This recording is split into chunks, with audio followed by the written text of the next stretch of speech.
There we go.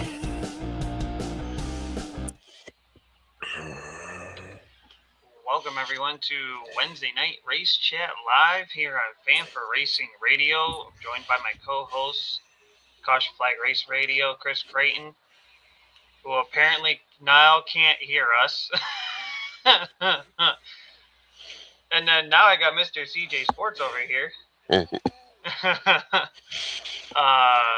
Of the 110 Nation joining us after what a busy week or two he's had.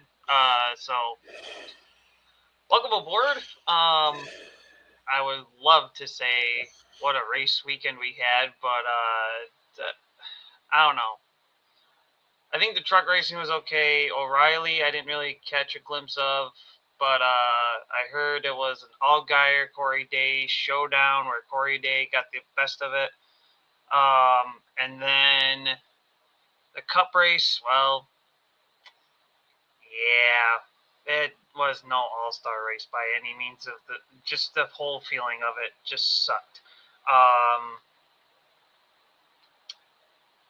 Denny Hamlin proposed an idea on his podcast of what Steve O'Donnell should do. We'll cover that and much more. But without further ado, let's see if Chris can finally hear us once again. Yeah, I reboot and there y'all are. Could I move my screen now? I don't know. Hello, Mr. CJ Sports. That guy right there. So, thoughts, takeaways from the race weekend. I pretty much said the fact that the All-Star race didn't even feel like the All-Star race. No. Your guys' takes on anything? I was busy all weekend, so I didn't get a lot of take on the weekend. There's a few topics that I do want to jump in that is on the list. If nothing else, I did see footage of the crowd. It seemed that even though it wasn't a points race, it was a pretty good turnout for the race. Is this maybe something NASCAR needs to reevaluate and we move the All-Star race but find a way to fit Dover back into the schedule? Obviously, there's a want up there with the fans. Is that something that NASCAR needs to reevaluate? Yeah, there's been concern with some of the fans where, especially some of the content creators that are out there, they think with the fact that Dover went from 2 races a year to now 1 because we added Nashville Super Speedway back into the mix, because Nashville and Dover are owned by the same company or whatever, and then and now Dover is an exhibition track, which I don't see Dover as an exhibition race. I feel like Dover deserves a points-paying race, but that's just my take, Chris. I'm sure you got a lot of beef to get off your shoulders. Oh, absolutely. We had no business. We have no business turning a short track that we've all screamed we want more of into an all-star race that didn't quite fit the one hot night mentality. First of all, not having that race at nighttime amongst the stars with the stars of the cars, I think diluted the product. I do understand why fans showed up. It's that region. It's one of their only races that they have left.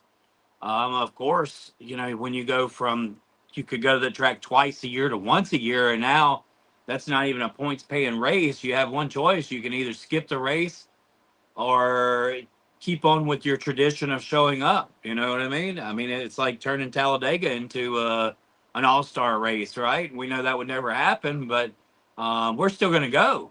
That's our track. That's our home track. It's 2 hours down the road. We're not going to miss it. We're going to go there and we're going to watch it. And I think that the fans that you've seen in the stands there were Dover fanatics. I mean, these guys, this place has been open since 1969.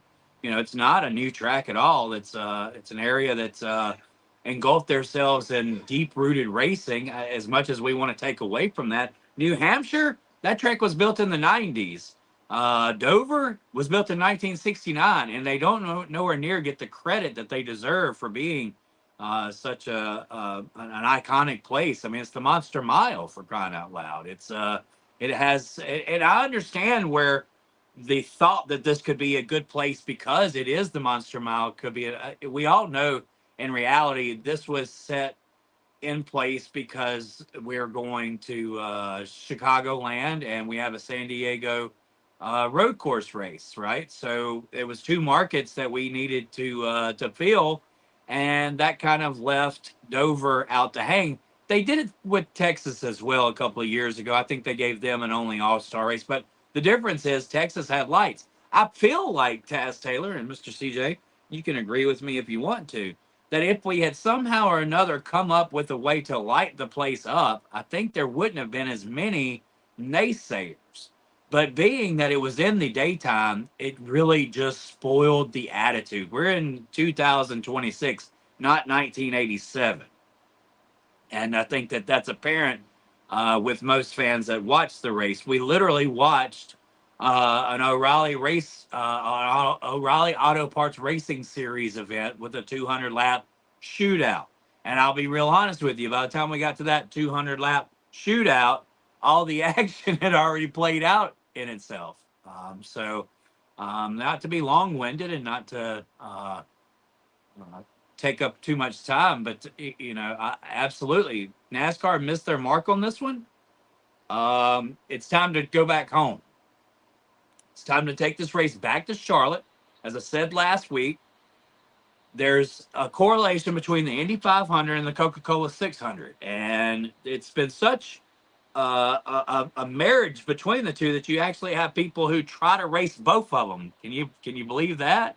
Like, how cool is that, right? And as an American tradition, we used to wake up in Monaco, and then we would go to the Indy 500, and then we would end the night with the Coca-Cola 600. So we, even as fans, have made this event like, a must-have, a must-see, watch, a must-watch event.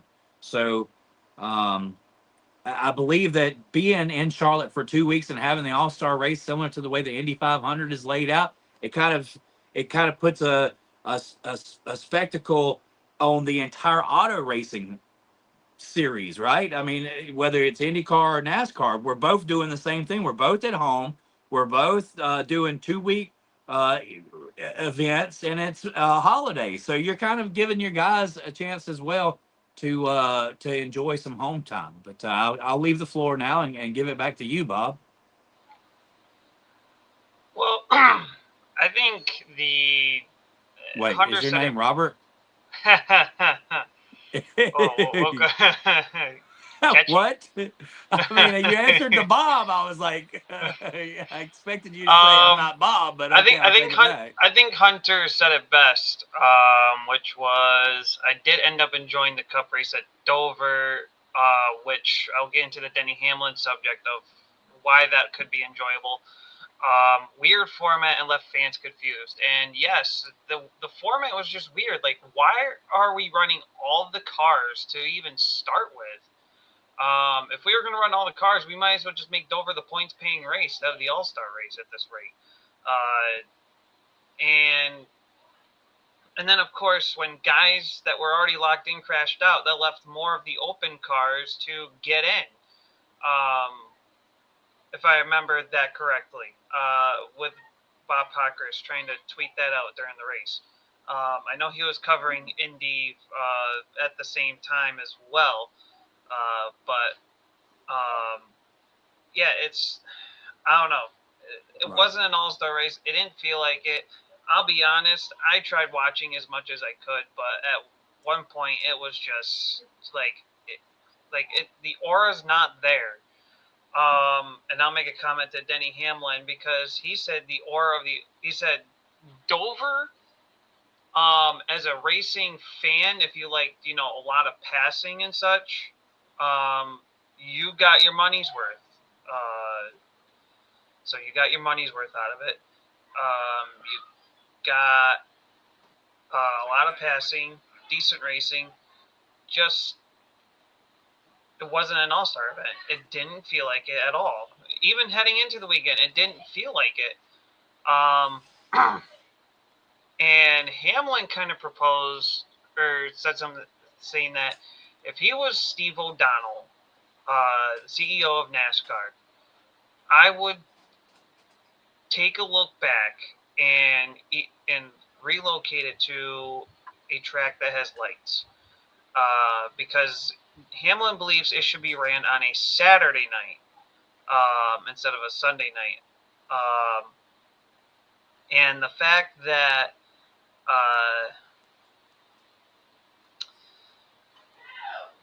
and Hamlin also proposed that it should be moved to the fairgrounds in Nashville, go to a shorter oval. I don't know. Oh, are we making suggestions now? That's what Hamlin said. Hamlin said move it to a Saturday night. Move it to the fairgrounds of Nashville because he believes SMI has some sort of connection to that track. Whether they own it or not, there's some sort of connection there. So that's why he came up with that. I think having it at the fairgrounds would be a great idea. And I think if this format that they ran this year, absolutely terrible. If they, in my opinion, they should run it to the format. And I had this come up in my memories on Facebook today, either yesterday or today. The format at North Wilkesboro, I think last year or the year before, they were going to determine the lineup for Open and the All-Star lock-ins. Qualifying was done with the Pit Crew Challenge thing, as they did this year and the last couple of years.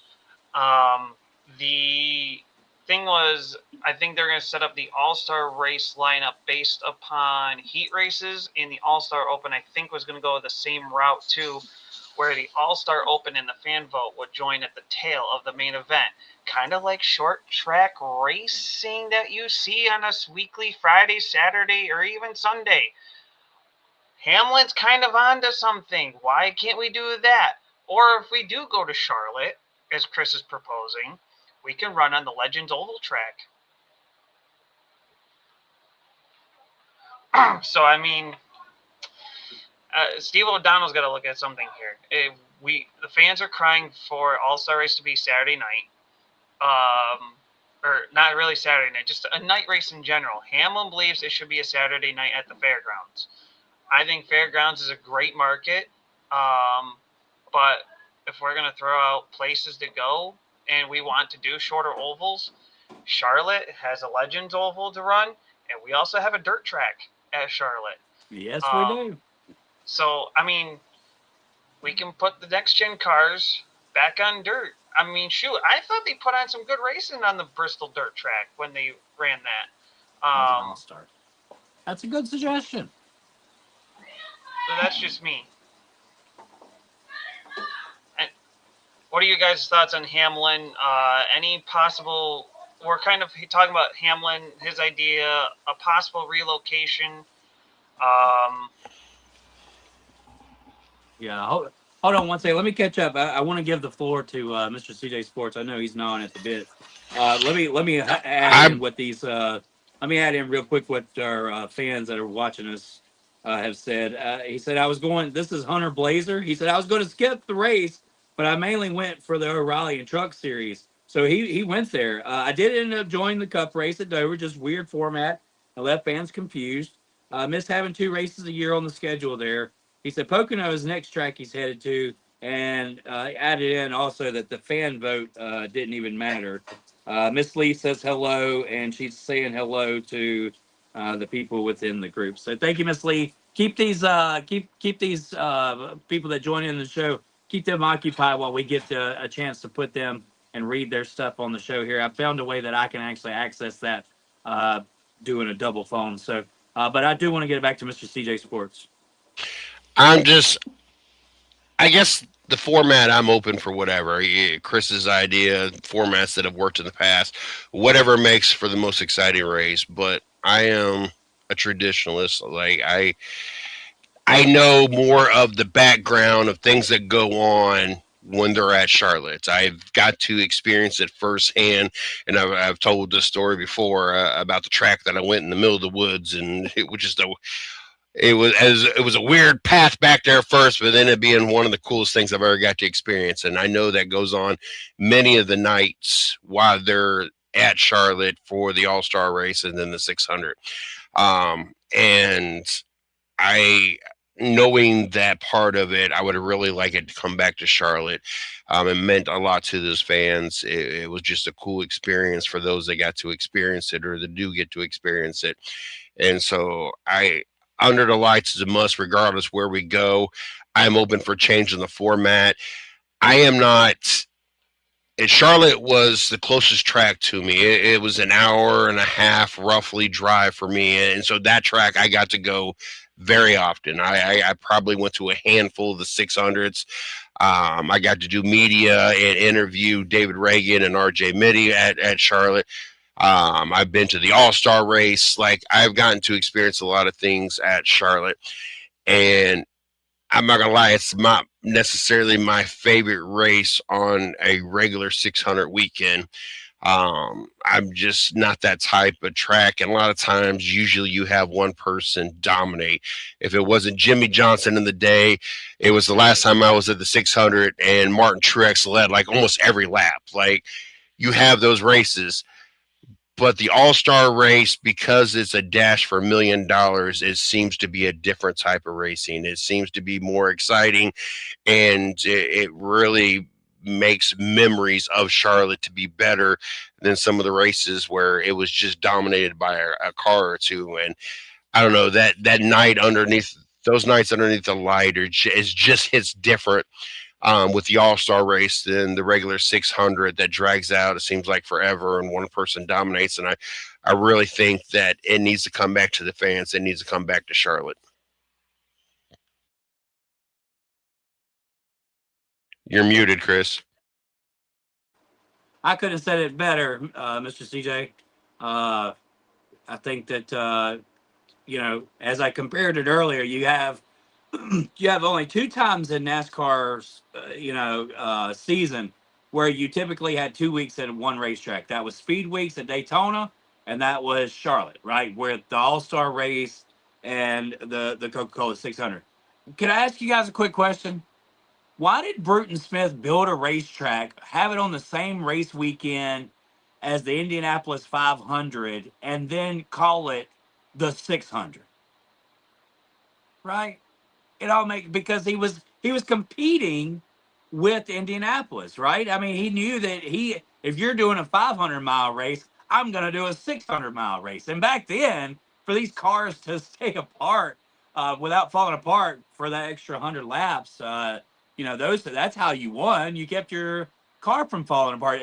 I know you guys have probably picked up on the documentary of when Charlotte Motor Speedway was built, but that's one of the very first races. It was the cars that survived it, not the cars that were fastest.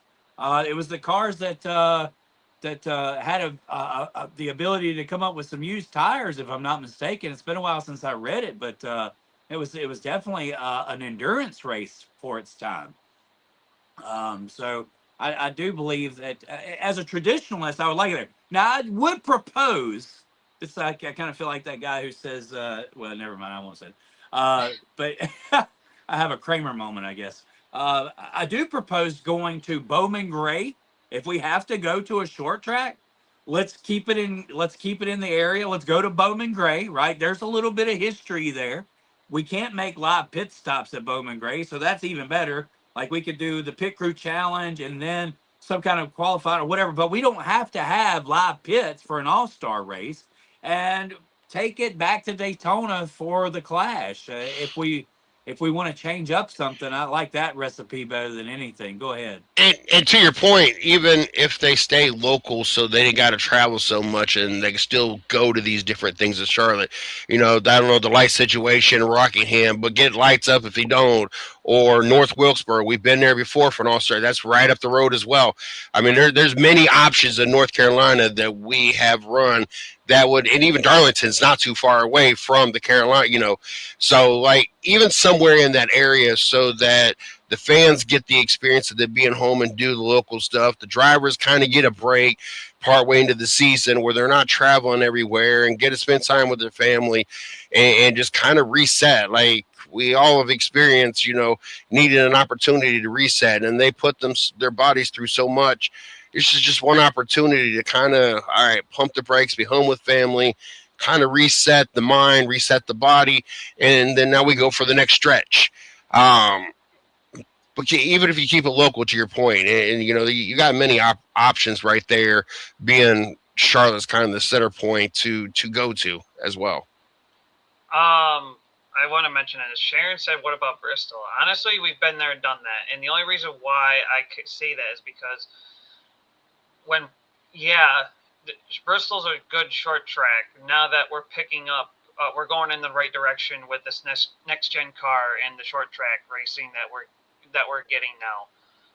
My concern is that with Bristol is that we're kind of building momentum back into the day race that was kind of trying to figure out what are we doing. Because let's face it, the Bristol day race kind of was on a eventual slow decline over the years, which is why they went to the dirt side of things. And then dirt track racing, people were ticked off because we weren't racing on a traditional dirt track, and people weren't pleased with it.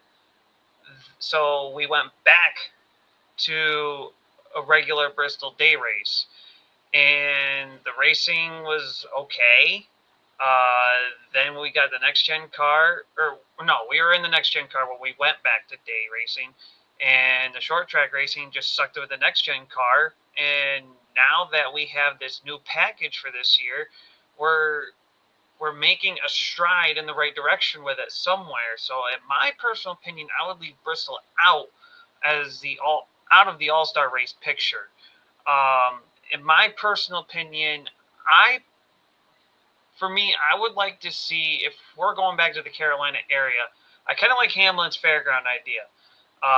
But if we're going to stay in like Carolina deal, I would like to see a shorter oval, either Bowman Gray, as Chris mentioned. I have heard a rumor, it's very small rumor, that could be the location for next year's All-Star race.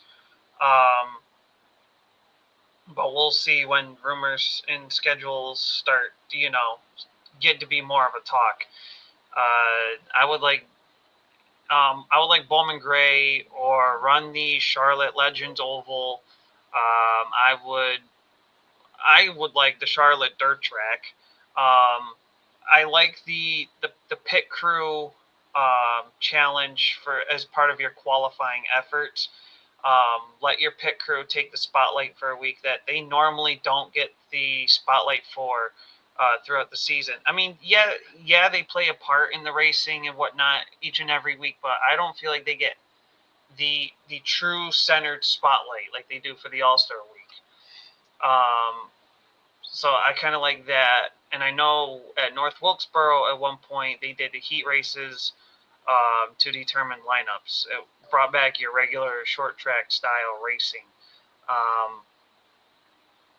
But that's just my take. Do we have any other final comments or thoughts before we head into our next point of discussion here? No, I think we've pretty much covered that end of the spectrum. I guess we got Denny Hamlin to talk about, right? Yeah. I mean, we kind of hinted at Denny Hamlin. Obviously, he won the race at Dover, the All-Star race. Now a two-time All-Star winner. We kind of, with this whole All-Star recap, we kind of hinted at Denny. We kind of hinted at an All-Star relocation. So we kind of took like three different things into one here. So what do we think of Denny Hamlin? Race winner. Now he puts his comments of the All-Star race.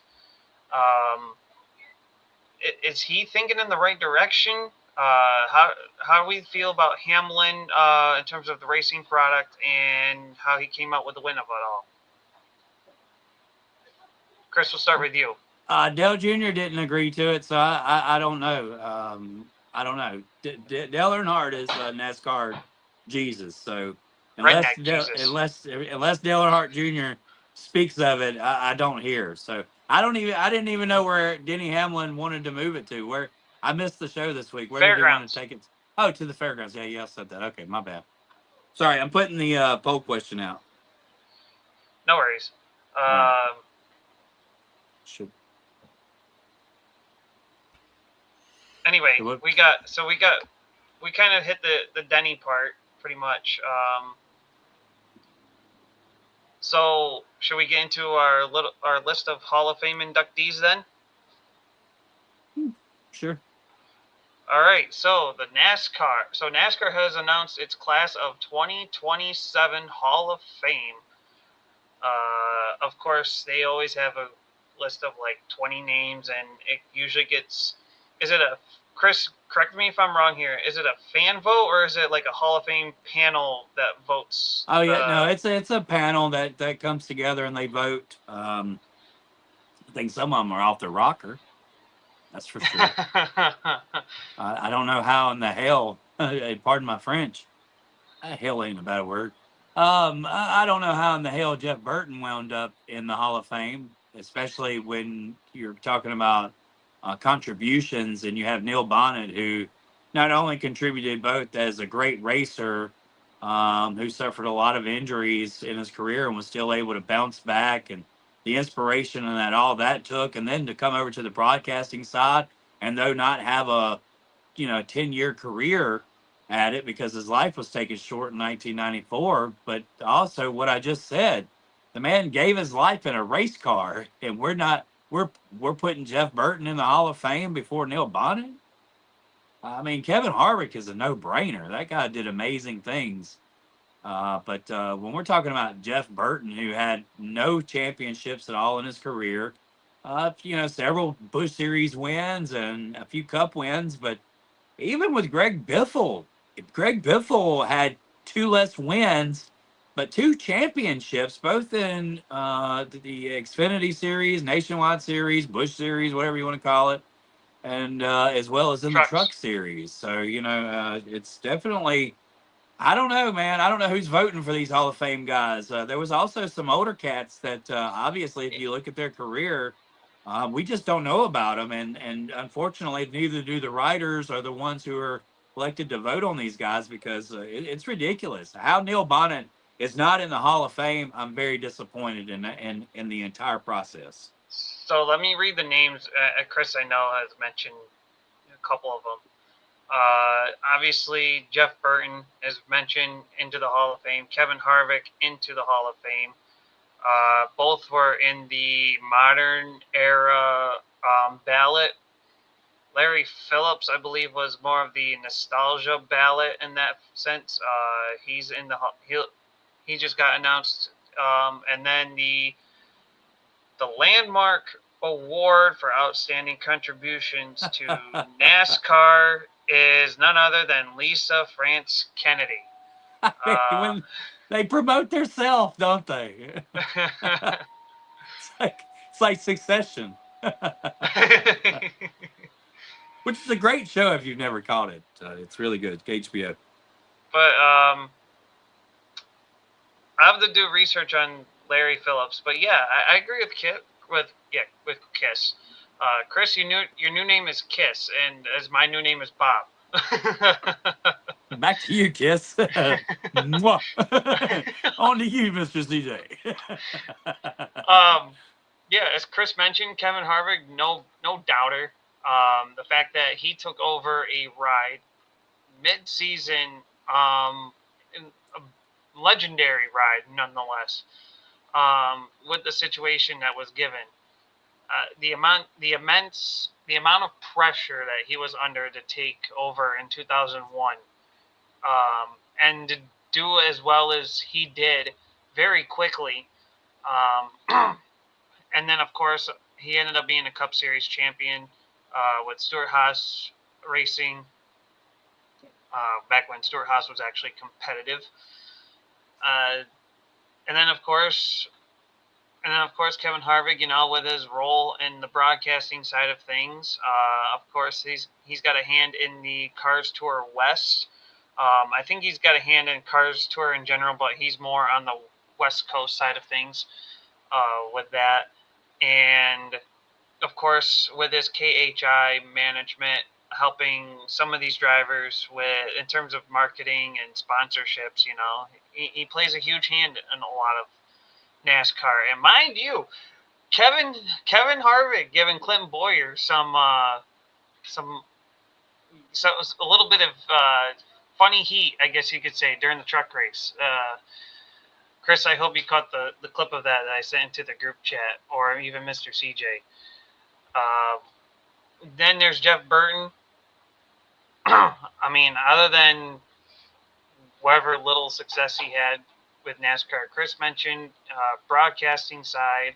I think the most legendary moment he's had on the broadcasting side of things was calling his son's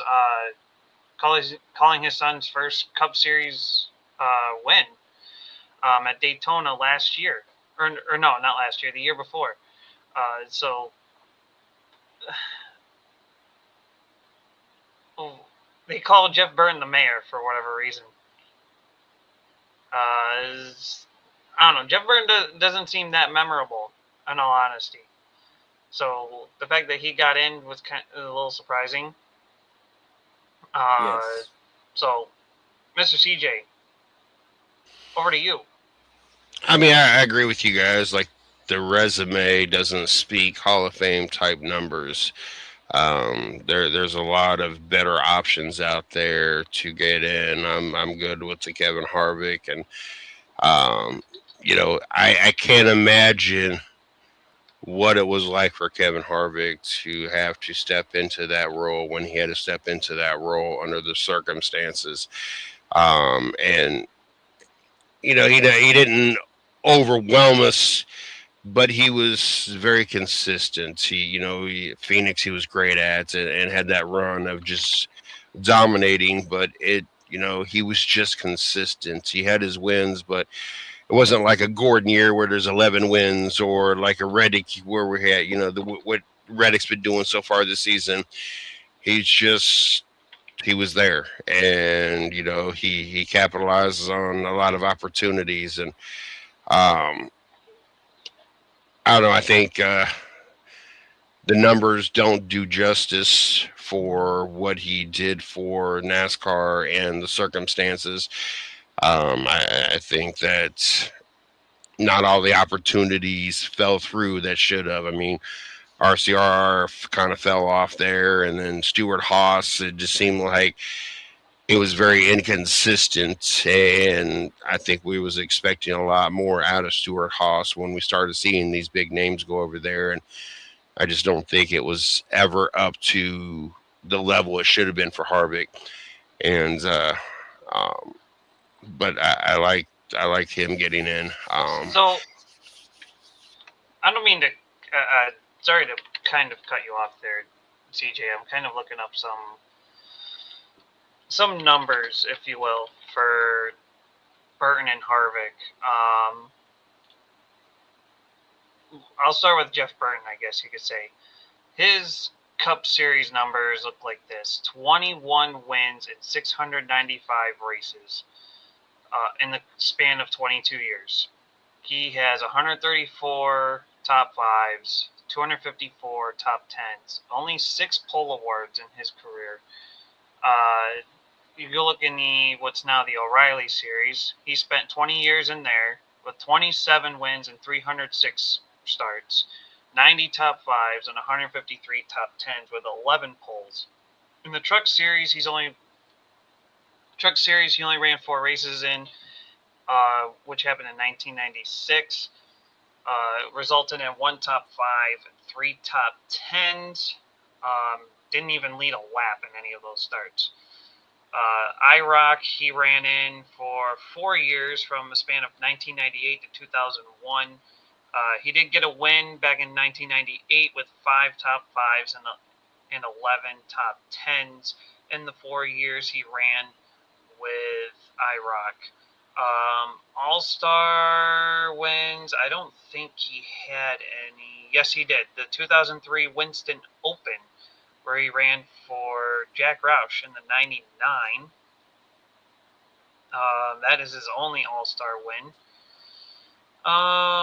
Let's see. I don't think anything stuck. He did have a Daytona Pole Award with Richard Childress that was Gatorade. He did win a Gatorade Duel in 2006 with Richard Childress in the 31 car. I mean, that's about it. Nothing screams fascinating there. Move on over to Kevin Harvick. 23 years in the Cup Series. 60 wins and 826 starts to bring along with 251 top fives, along with 444 top tens. That pretty much says he batted. He was consistent. he batted a little over 500 in top 10 category through his Cup career. 31 poles amongst the 23 years there.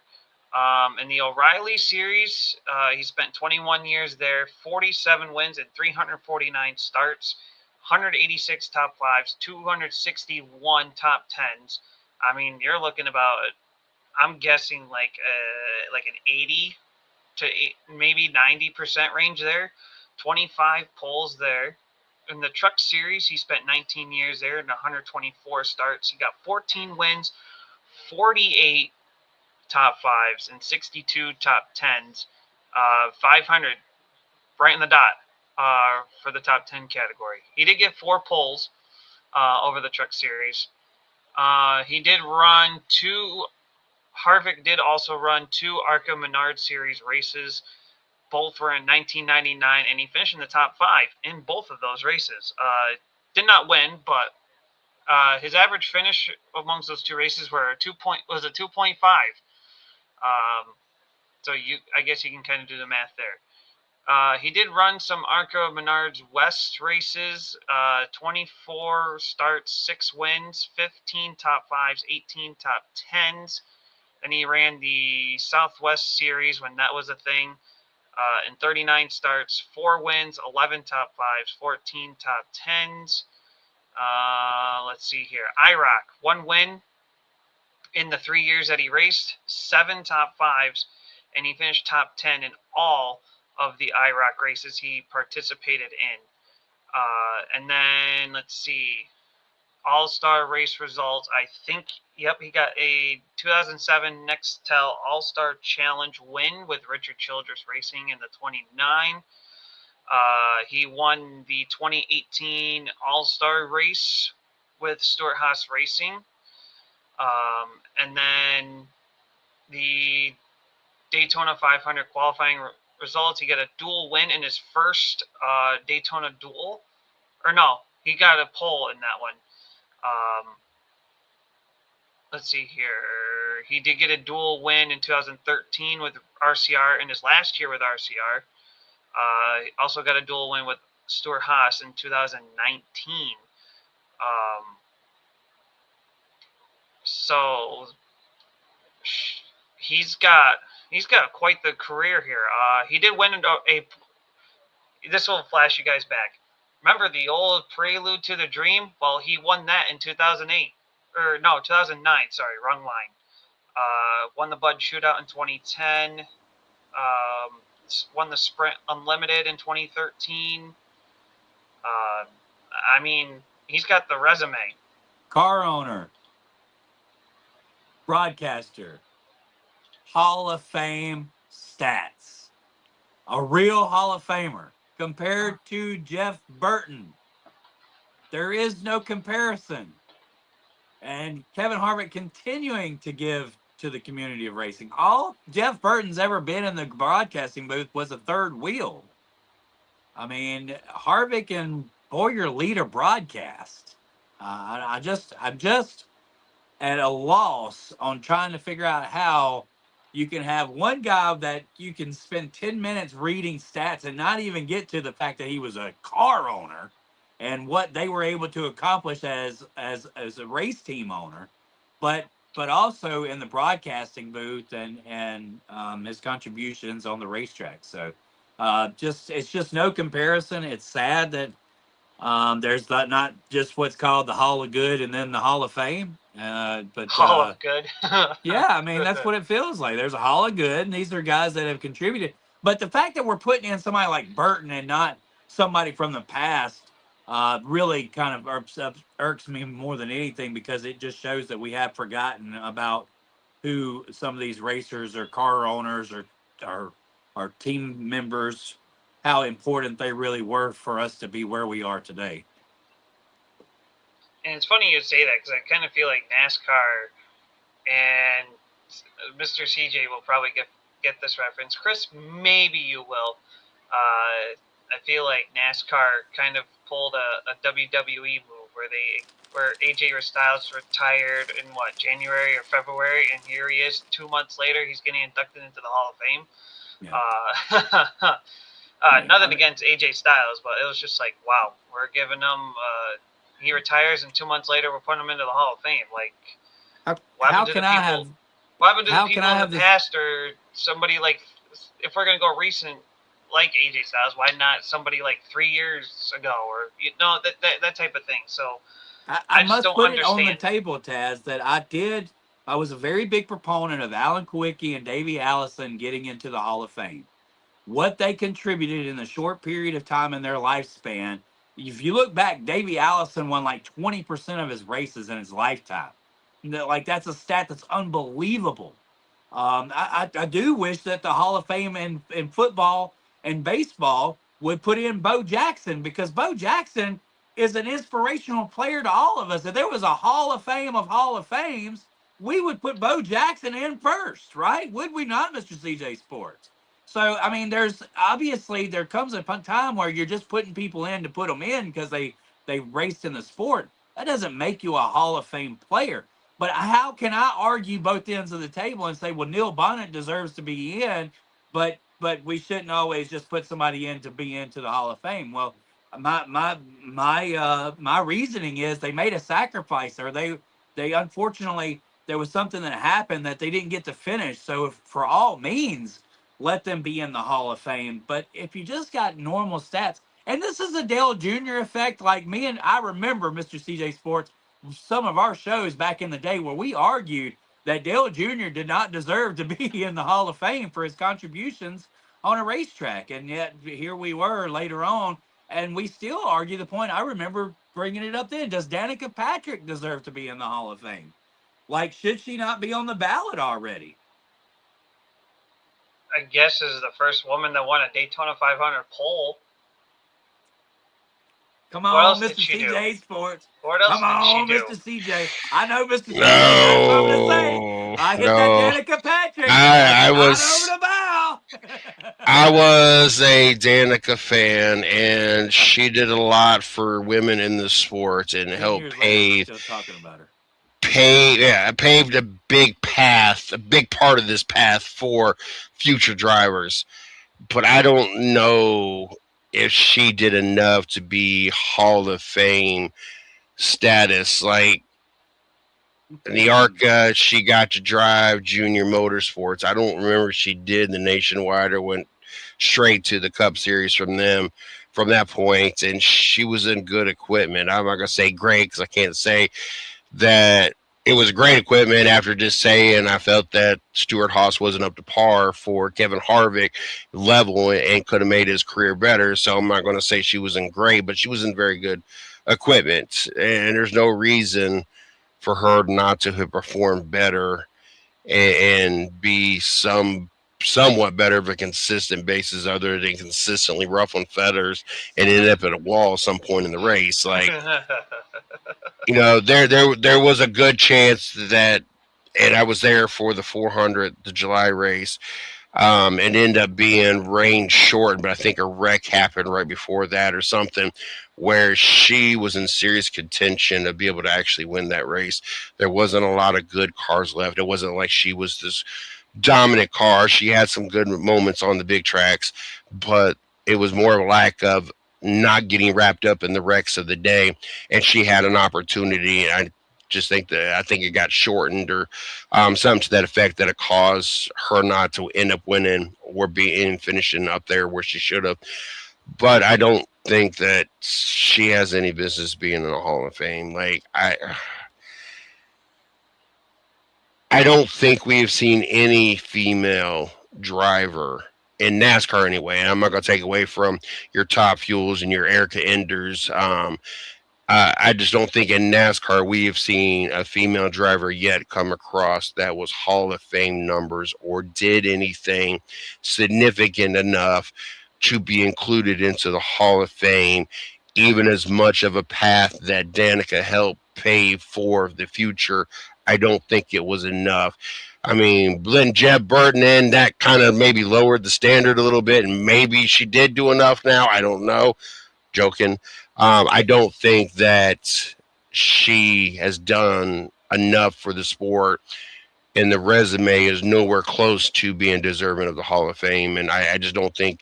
I think we'll see a female, and I think we'll see it. I don't know, the next decade, that we would have a serious conversation about Hall of Fame, because there's just a lot of talent and there's more and more opportunities, and the technology and the opportunities are so much greater that we're going to see that. It's just who and when, but I just don't think we've seen a Hall of Fame female NASCAR driver yet.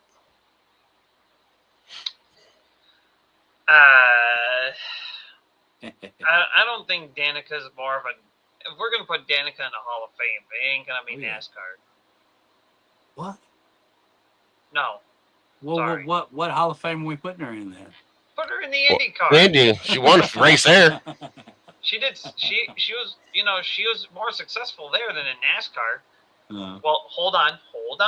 I thought maybe OnlyFans had a Hall of Fame. No, I retract that. I mean, it does end in OF. Hold on.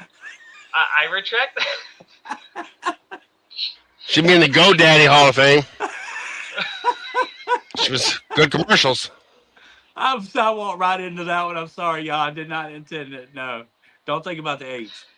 Oh my mind was already going there when you said it. I can't believe I did that one. My bad. No, she was more successful. I retract my thought. She was successful in NASCAR, as Mr. CJ said. But she was inspirational. Successful in finding she was successful in finding influential. She was. I mean, she brought eyes. She brought female eyes. There was even guys that were watching just to see if she could race with the guys. Don't get me wrong. There's a lot of things she did. I don't know if it's Hall of Fame worthy at this point still, but people watched to watch. They were curious. After a while, it wore off, and guys didn't want to watch it no more. But at first, I mean, she drew attention because people wanted to see if she could win one. Was that win in Indy and Japan a one-off? Is she able to do it in NASCAR? People were watching, and it didn't help. It also helped that she was a GoDaddy model, and the different photo shoots. Like, she drew attention. Like, NASCAR guys were like, "Look at this." But it wore off, and I just don't know, looking at the whole big picture, whether or not it's still Hall of Fame worthy yet. Can you agree about Bo Jackson being in the Hall of Fame? Yes, from our generation. Yeah, I can see Bo Jackson being in. If you had 5 people to choose to be in that Hall of Fame, who would it be, Mr. CJ Sports? I guarantee you mine and yours would be real close. In the Hall of Fame of Hall of Fames. Hall of Fames, Jordan. Got it. Tom Brady. Got it. Bo Jackson. Bo, I can't argue. Maybe Joe Montana. Yeah, I can go there. And Tiger Woods. I'd say Wayne Gretzky. All right, I can go with that too. But Tiger Woods is pretty influential, though. Gretzky I can go with, but if we're going to go on the hockey side of things, I could argue Alex Ovechkin at the same time. Ovechkin. But what about that guy from Pittsburgh that played forever? Crosby? Marc-Andre Fleury? No. No, Crosby. Oh, nah, he ain't done yet. Give him time. Okay. But I Alright, say well, that was Ovechkin. fun. I say Ovechkin because he's about point of What? retiring. He broke Gretzky's record. I hate it when I play devil's That advocate. But what about Bubba Wallace, y'all? Danica Patrick, you're saying no, but Bubba Wallace. But it's good. The question's going to come up soon. soon. I don't know if I'll ever get past the fake news thing. I'm sorry, but you know, he was a great interview for me. I got to interview him right after he won the truck race at Kentucky. Up to that point, I wouldn't say he was a driver I ever liked, but I didn't dislike. I don't know, me personally, just because of the BS and the controversy that it caused and people looking down at NASCAR as a whole, that are a bunch of racist rednecks, even though you kind of look at them and you wonder sometimes. I've been to the tracks, I know, but it was negative attention, and it wasn't it wasn't too long after the whole Kyle Larson stuff, and just I don't know if I'll ever get past that. I would disagree, and I'm going to let Taz finish it. But let me just tell you why I disagree. Ever since I started hearing the name Darrell Wallace Jr., I thought, how in the hell could somebody be born with the three most influential names in auto racing? Darrell Waltrip, Rusty Wallace, and Dale Jr. And from that moment forward, whether or not that's his real name or not, and I'm pretty sure that's what the name that his mother gave him, we started calling him Bubba. I mean, he's been an influential part once again in NASCAR. He's brought attention. He's accomplished another level that only somebody of his statute can bring to the table. And I think that we fail to, as we are so deluded in like how many African American quarterbacks have started in a row in the Super Bowl. We forget that there are people who have treaded the way for a new thing, and Bubba Wallace has definitely been that one who succeeded. He's got a crown jewel. Wendell Scott paved the way. Well, Bubba Wallace is the paperwork, right? He's the one that gets to show off to everybody that he did and went even further than Wendell Scott. So I'm not saying that we should compare it on sexes and race, but I do still believe, just as I would say Bo Jackson could be in the top 5 Hall of Fame of Hall of Fames, there are certain degrees that put somebody in that qualifying factor. I mean, I kind of feel like I got a good point there, but I'm going to hush. Bubba as a positive anything for the sport is going to be hard to make stick. I disagree with that. It's from your buddy Damien. I know, I got you, Damien. But I've been going to Talladega for 10 years, and before for 15 years, like 2010, right? Started going in 2010, however many years that is. Since Bubba Wallace has come onto the scene, since he's driven for Michael Jordan, we have seen much more of people that are don't look just like my white ass at the racetrack. Okay. And I think that is the influence that Bubba Wallace and Danica Patrick and all these have had on the fans by being able to relate to somebody. Remember, it wasn't our favorite race car because we loved the driver and knew who he was. Most of us race fans love the colors or the number or the sponsor. It's just really you're gonna pull for what you relate to, right? I never liked cowbells going ling, ling, ling, ling, ling, ling, but I also could never understand why elephant was the mascot for Roll Tide. But I'm a Roll Tide fan, and I don't want to hear no cowbells. You don't like the cowbell? I don't like cowbells because it reminds me of that. That was just like the whole school up there. That's like the weirdest like whole combination of cowbells, elephants, and Bubba Wallace. Like, how did we get to this? That was just so weird. Because we pull for who we relate to. We relate to something. I don't relate to cowbells, but Roll Tide. I mean, think about it. Where did the elephants come from? That was so crazy to get to that point. That people just go with who they relate with. Like, yeah.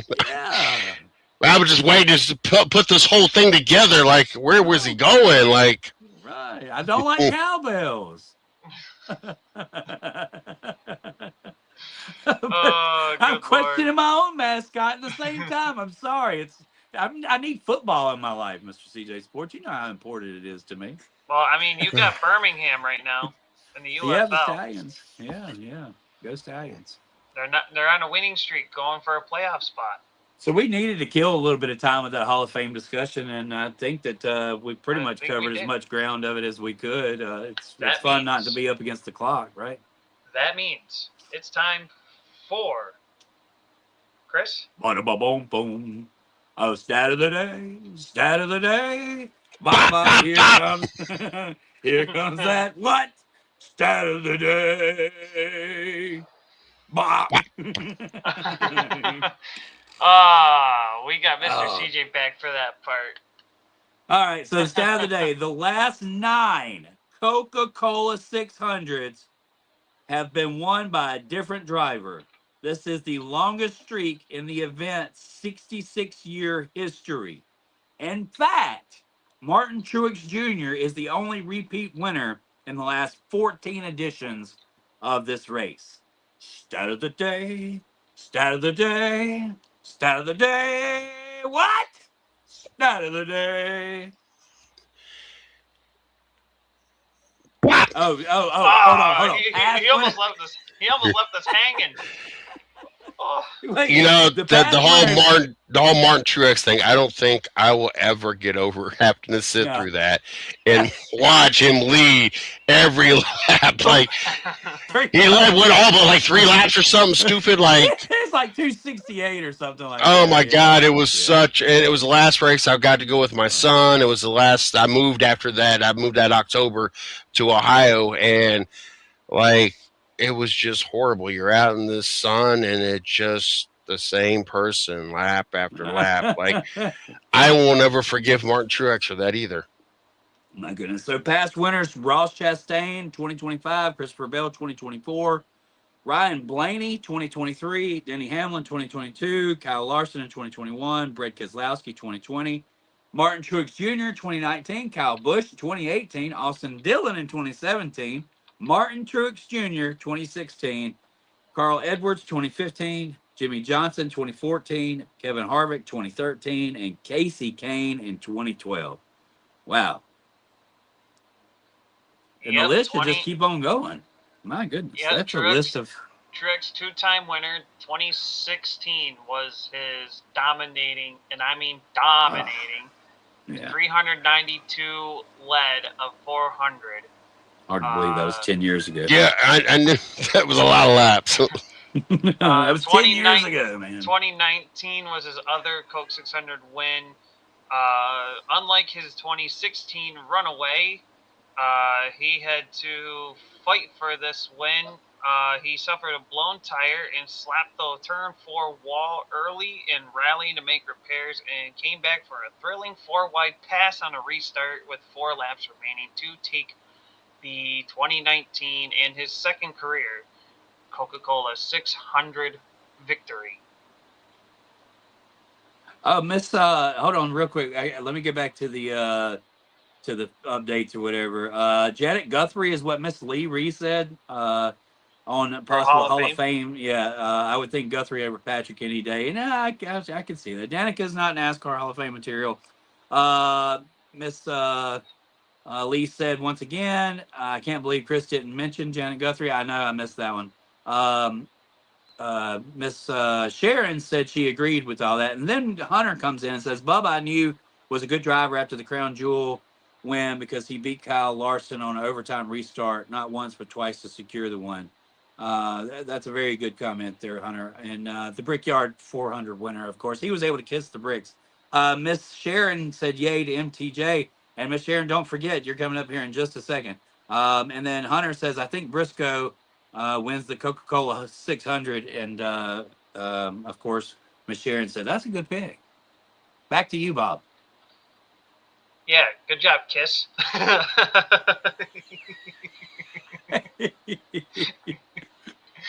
Back to you, Bob.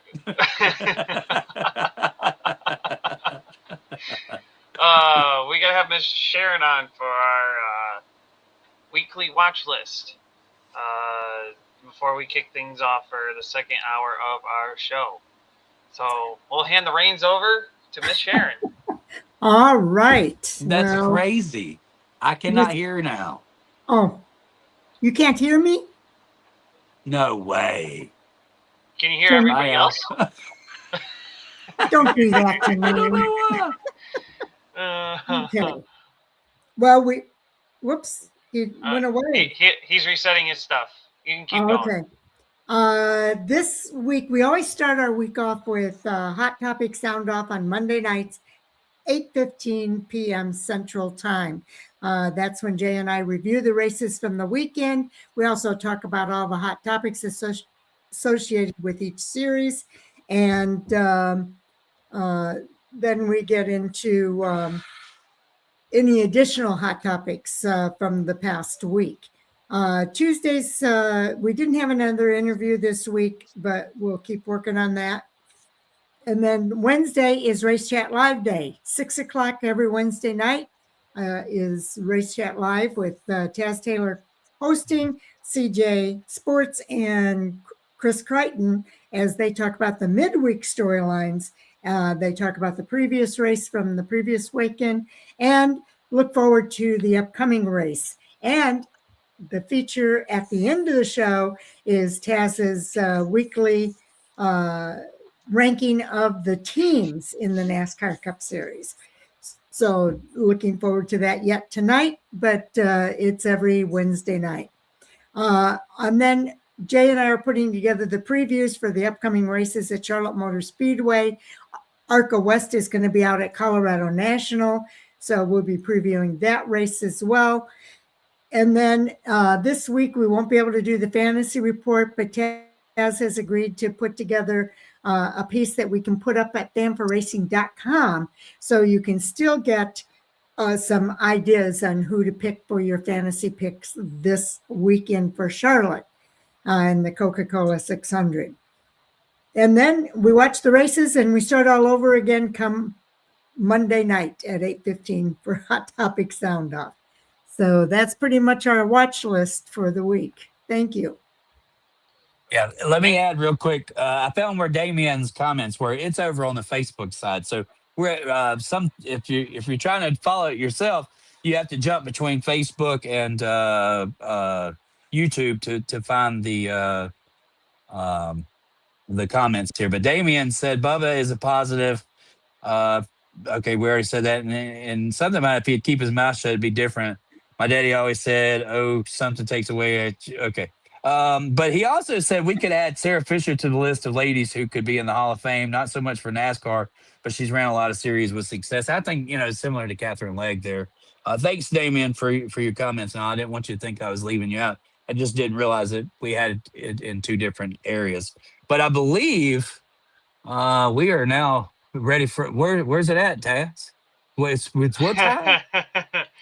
It's now time for And I can't hear you. Under the And Hood. you guys heard me. Under the hood. Okay, I got to drop out and come back because I can't hear y'all. Oh boy, here he goes again. First things first, we want to thank Miss Sharon for coming on and having us do our show through Fanfare Racing, through her YouTube and Facebook. Go over to like her Facebook page and subscribe to the YouTube channel. Also, don't forget to subscribe to the 110 Nation YouTube channel as well, as we put up clips.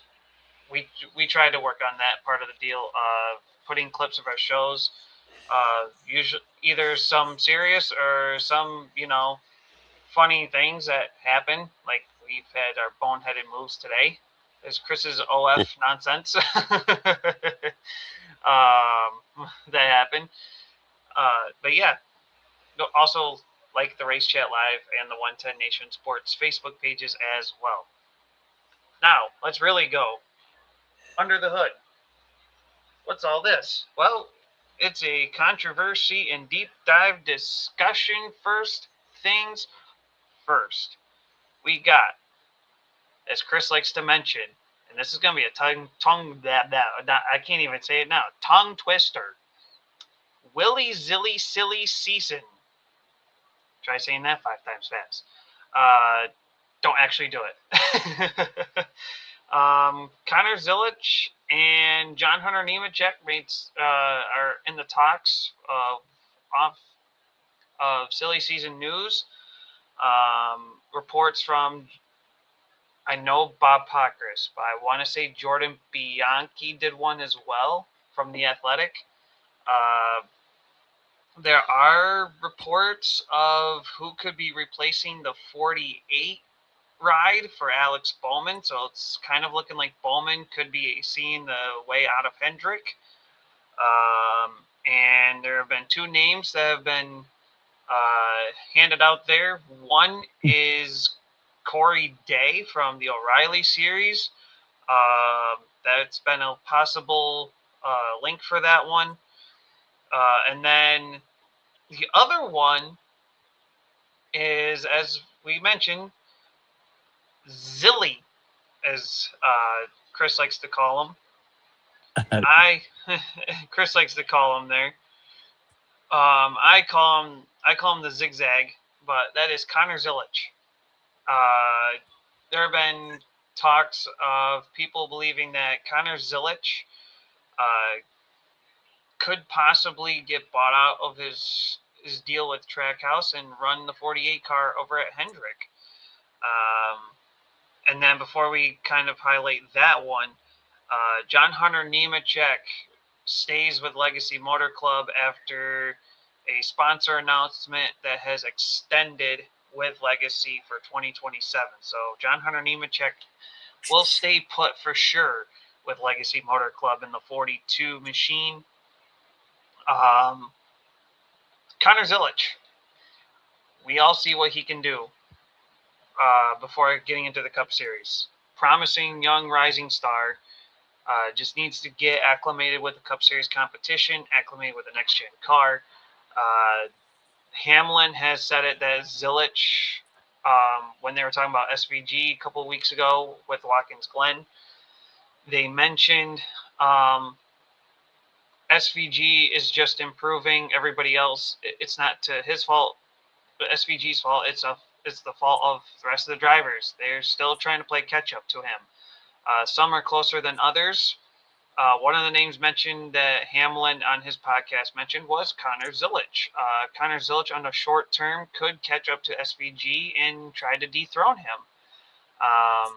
He also mentioned Reddick is close as well, but he believes in a long-term aspect there could be drivers that need to fine-tune their craft and really come after SVG guns blazing if they want to take him down. But he said the short-term answer is Connor Zilisch. Trackhouse did get Zilisch before, and then they sent him over to the O'Reilly series with the Junior Motorsports 88 car. First with some part-time rides, with his first start being at Watkins Glen and actually winning that race, and I was there for that. And then a year later, he runs full-time, dominates the series. Unfortunately, no championship because that's just how the stupid playoff format worked then. And now he's with Trackhouse racing in the Cup Series. There has been speculation he could stay with Trackhouse for next year, but there's also been speculation he could take over the 48 ride, which Chris and I have said this in the group chat, and obviously it's kind of looking more towards what the manufacturer wants and where they're favored. But at the same time, when you have Hendrick talking,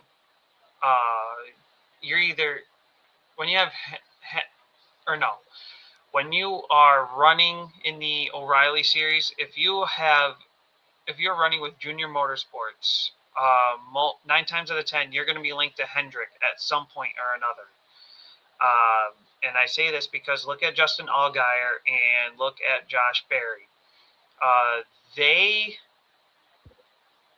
at one point during their O'Reilly series careers, they ran Hendrick equipment for the Cup Series to fill in rides for certain weeks when their drivers like Chase Elliott and Alex Bowman were out for injuries or other reasons they missed. Allgaier was also the backup driver for Larson in the 600 the last couple of years when Larson was doing the double. And so not surprising that Zilisch could be linked to Hendrick for this 48 car, being that he ran for Junior Motorsports. But there's also the Corey Day option.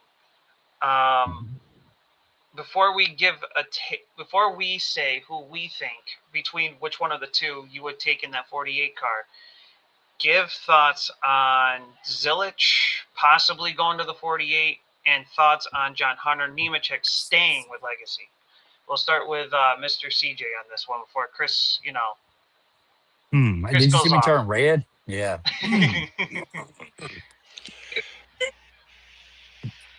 The whole Zilisch thing. I hope and pray to God he goes to the 48 team. Oh, come on.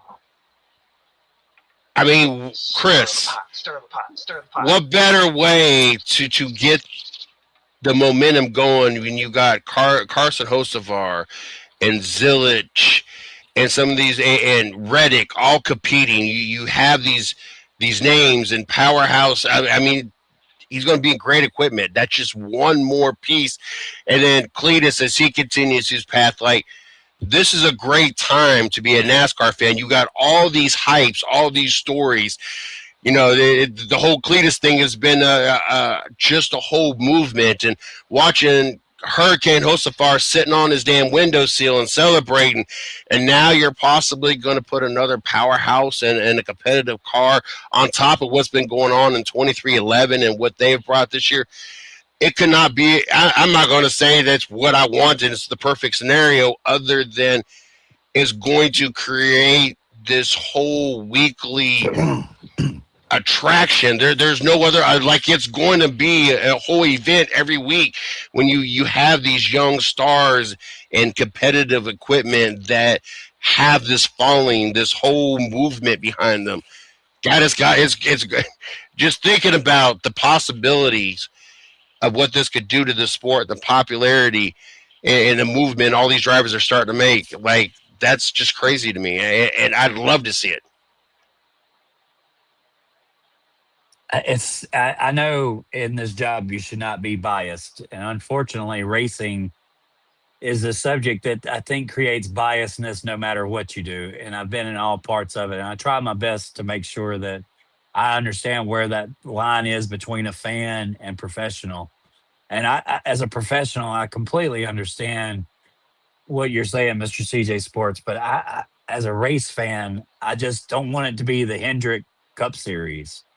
And that's I want Trackhouse to have their guy and their guy to be on the same level playing field as the guy over there at Hendrick. I don't want four guys in the same organization to be really great. I want four organizations to have one really great guy. And I know that's going to come off as, more of a fan than a professional opinion. But that's okay too, because I mean, as a fan, I want to see. I want there to be 32 other competitors. I don't want there to be 6 teams, right? I want 32 other competitors as similar sports. I want that rival between the two. It's hard to be a rival when he's your teammate and you have your boss come over there and say, we ain't going to do that around here. But if you keep Zilisch with Trackhouse and you've got Hocevar at Spire and you have William Byron or Chase Elliott at Hendrick, then you're creating a firestorm of competitiveness against each other. I mean, what was so great was Dale Earnhardt Sr. and Jeff Gordon weren't on the same team. Well, we found out later on they kind of were because of Chevy, but we need that from Chevy. We don't need the Hendrick Cup Series. We need the Cup Series and different strong racers per organization. Not all of them packed in one. That's me. That's it. That's what I got. I mean, I see what you're saying, Chris, but of course, in racing, we've always said it in years past, money talks. Obviously, Zilisch is going to bring sponsorship funding with him. He's got backing with Red Bull. He's got backing with Roto-Rooter, who also backs up with Junior Motorsports. So he's bringing the shit with him. But anyway, I had to. I couldn't leave it untouched. But yeah, I mean, I think I remember saying this last week too. Once Zilisch gets comfortable and gets used to this next gen car, he's gonna be coming alive. I wouldn't be surprised if he tries to pull off 2021 Kyle Larson, and I know that year that was a different car, but I wouldn't be surprised if we see that sort of level of dominance right there. I mean, especially where we are in a system of points racing now. Points matter. I know Corey Day runs differently because he mentions that points don't matter to him. He chases after wins. He feels like wins kind of take care of the points, so he chases after wins instead of really chasing for points. But yeah, I like what Chris is saying. Each organization should have their driver. Obviously, Trackhouse had Chastain for the longest time. Now you throw in SVG, so there's your road course guy. But outside of that, you don't have the guy because Chastain has been underperforming.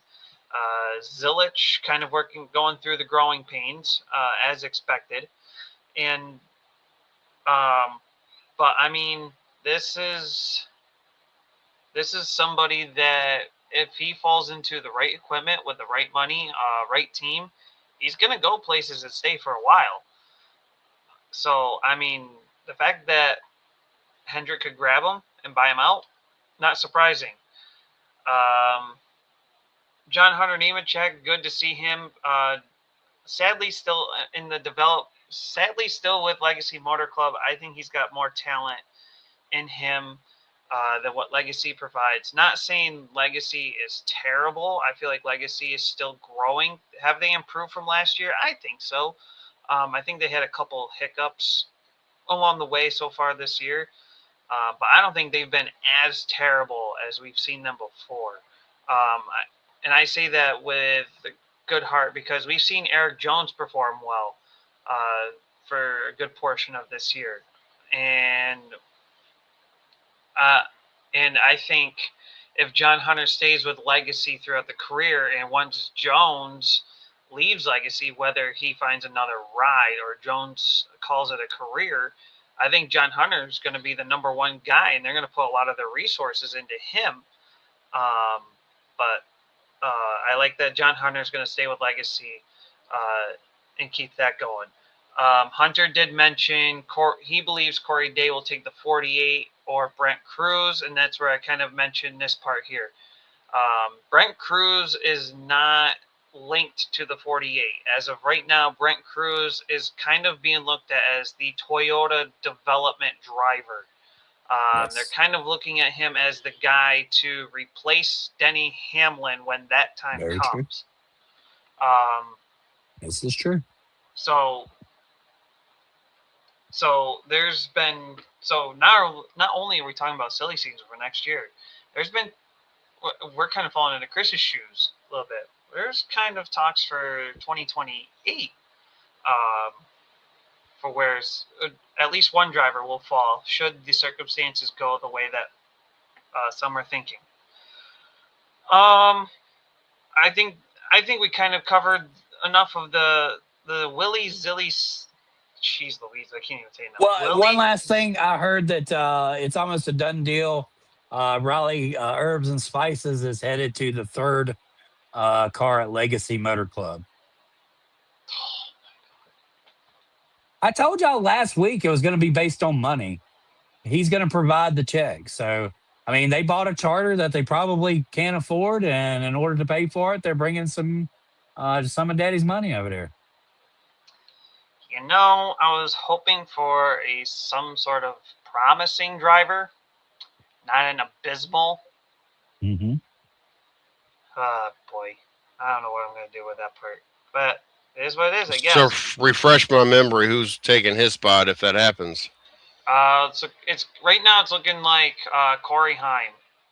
Should he get the sponsorship to back him up? Gotcha. Yes. But yeah, with what people are looking at, Heim is looking to take the 35 if the sponsorship money is there. Yeah, I forgot he was the part-time driver this year. And Herbst will move if 2311 makes that decision.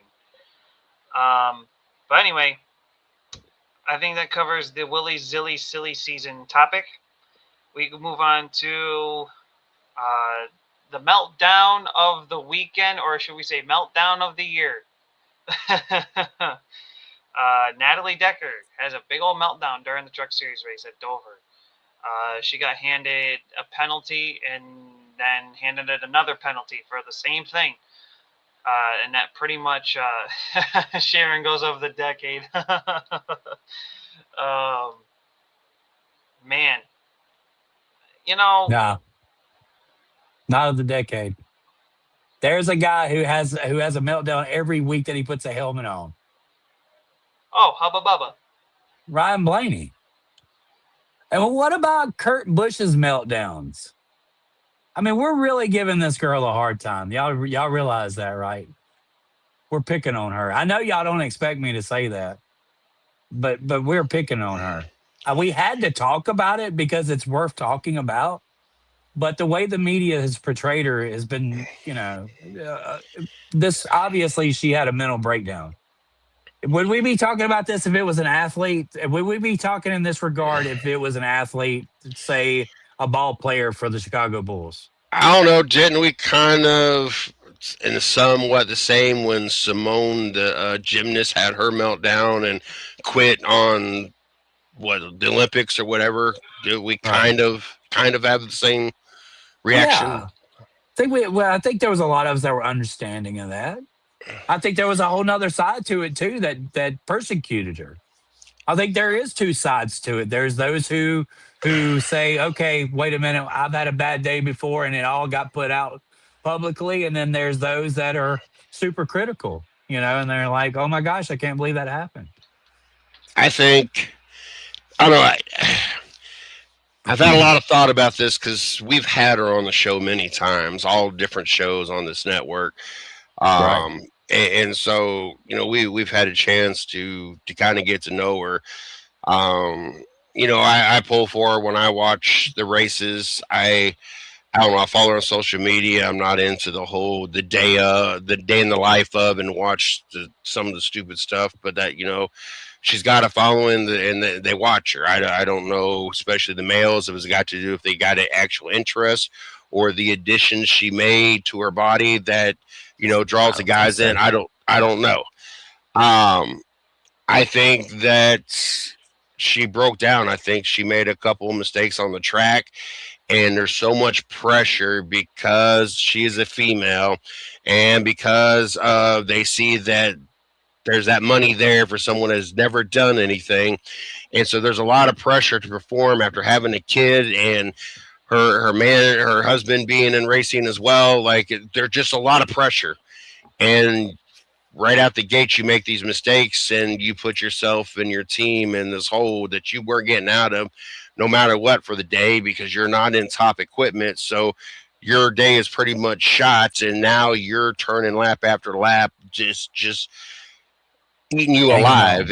And so I think she hit that point. Like, I just think it was the pressure and the mistake and knowing that no matter what at that point, she was going to be run through every social media, everything, no matter what. Even she didn't have the breakdown. That's what everybody was going to talk about, no matter what. And she knew that. And she talked about that she's going to hear about it on social media. And I know she was more talking about the breakdown, the meltdown, but it was going to be any of it anyway. Right. And I think she was self-aware. Yeah, and I just think that it just all built up to I just can't I try to be more sympathetic to this whole panic attack things because I don't know, growing up that just wasn't a thing. Now it is, and my wife has them, and I have to be understanding of it, even though I don't understand it. Like I don't know, people just get so overworked on things I to love me that, that though. That's true. and I think that's kind of what she was having, and someone like me, I had to be understanding because my wife makes me understanding. But as a typical male, especially, you don't understand what other than it just looked like a complete meltdown.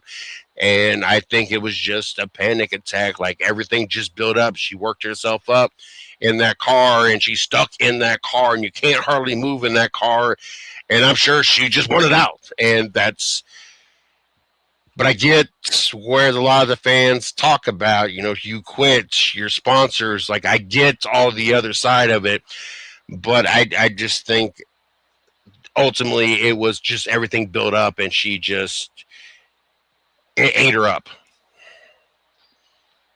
Yeah, the before we get to the comment that's popped up here, the a lot of times in racing, depending on there's a lot of everyone thinks of the physicality of things. Whether if you're racing as little as a go-kart or as big as a stock car, there's some sort of physicality to racing, and obviously when you run more of the open wheel, open window type of car, it's not as brutal as like a stock car where you're pretty much enclosed. You have more heat to deal with and stuff like that. A lot of times in race and everywhere in racing, regardless, as I said, as little as a go-kart or as big as a stock car, there's always the mental game. It could be so little as not even so much as like Natalie Decker getting like a penalty and being like, crap, I screwed this up. It could be so much so as to like you're running on the track and you get into like a small tangle up where you go from a third place running spot to you can be shuffled back to like 10th or 11th, and you're sitting there thinking to yourself, well, I wasn't a 10th or 11th place place runner or finisher. I was a top 3 person all along. So because mentally in your mind you say that and you can think of the sense of like you sit there and think, all right, I have a 10th or 11th place finish. What do I got to do to become a top 3 again? Well, and to be honest, you were a top 3. Now so you have to give yourself that mindset. You were a top 3, not a 10th or 11th. So there's that mental aspect too. So racing has that mental game to play. So where if you mess up in the slightest, it can hurt you, depending on how you take it. But I think the one thing that hurt Natalie Decker in the sense was that because she had the sponsor dollars, that rushed her up after ARCA. I think she was one that I think if she took the Haley Deegan route before, Deegan kind of rushed herself a little bit because of sponsor money, until sponsor money kind of fell through because she wasn't performing for the level that she was at. I think Natalie could have developed a lot better, but that's just me. There was a comment in here from the Ace Steeler, an idea for All-Star race. Why not have international All-Star race, NASCAR versus supercars, on an oval biannually to see who the best fender racing series in the world? Sounds like a good race for January. I mean, to be fair, Austin Cindric did give Supercar Series a shot. I think he ran the Adelaide race or something like that down there when they were running for a one-off. Or no, he did 2 races in a weekend for the Supercars, which actually has improved some of his road course racing in the Cup Series. Anyway, Can, Miss Lee mentions Nat has turned out to be a disappointment to me. Hannah Newhouse, on the other hand, has done well advancing her career, even if she's no longer driving. That is very true. She found something on the broadcast side of things, if I do remember correctly. Don't even get me started how drivers get moved up to. Yeah. We already know. that's something I want to go back to with the Natalie Decker real quick, because there was two different comments made while Natalie was having her breakdown. And one of the things that I probably am quick to think about is the person that said, "Don't forget that we have the sponsors on the side of the car who've allowed us to be here." And we know that that's a fact, right? And but we also know that Natalie probably brought those sponsors to that team, because that's why she was in that race truck. That's And why she made the comment she unfortunately, did. I believe in so many of these renter rides, they're so used to just letting you do whatever it is you do. But Natalie probably needed a little bit of guidance. I mean, she's not been in a truck for very much. It's there's some people who can get into a turnkey and go. And then there's other people that have to be acclimated. I was a store opener. I worked for Ruby Tuesdays and opened restaurants all over the Southeast at one point in time in my life. And you had certain managers that would kind of be understanding and try to teach you, and would pull you to the side and try to figure out how's the best way to teach you to get this. And then there was other general managers who were like, hey, they're either going to sink or swim. And in a high volume atmosphere, you need more of the type of guy who says, hey man, let's figure out what you're not getting here. Let's kind of figure this out. Or I'm watching you, and I think that you're doing a good job. Those are just sometimes, I think that when you're buying a ride, you're not necessarily buying the confidence in the team and probably the correct direction that Natalie needed for the time being. She's not a typical racer who's, been jumping from one car to one car trying to find a ride. She just, and I'm not making excuses for her. I feel like it's an excuse, but at the same time, whoever come on that radio, and I figured out the name who, and I'll save that for later on. But that certain person come on the radio and said, "Bring it on to the garage." I commend you. I commend you, that person, because you took a realization that Natalie was probably in over her head, and the last thing that you want to do for the safety of the other drivers and for the safety of her was to leave her out on that racetrack in the condition that she admitted to being in at the time of this meltdown. That person gets the biggest shout out in the world because of those actions. I think that, well, I should say standout. So it's something. It's going to be in my triple S's, but okay. Anyway, that's my opinion, and I'm sticking to it. And I'll turn my microphone off now.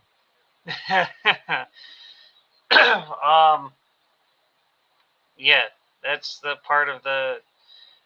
I think that pretty much covers up our Natalie Decker meltdown topic for this part.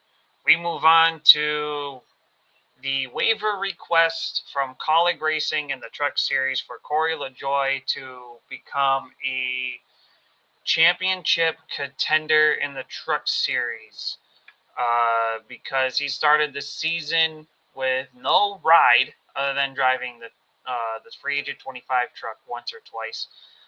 Then Daniel Dye got suspended, and Corey LaJoie has taken over the ride since, and is staying with that truck for the rest of the season.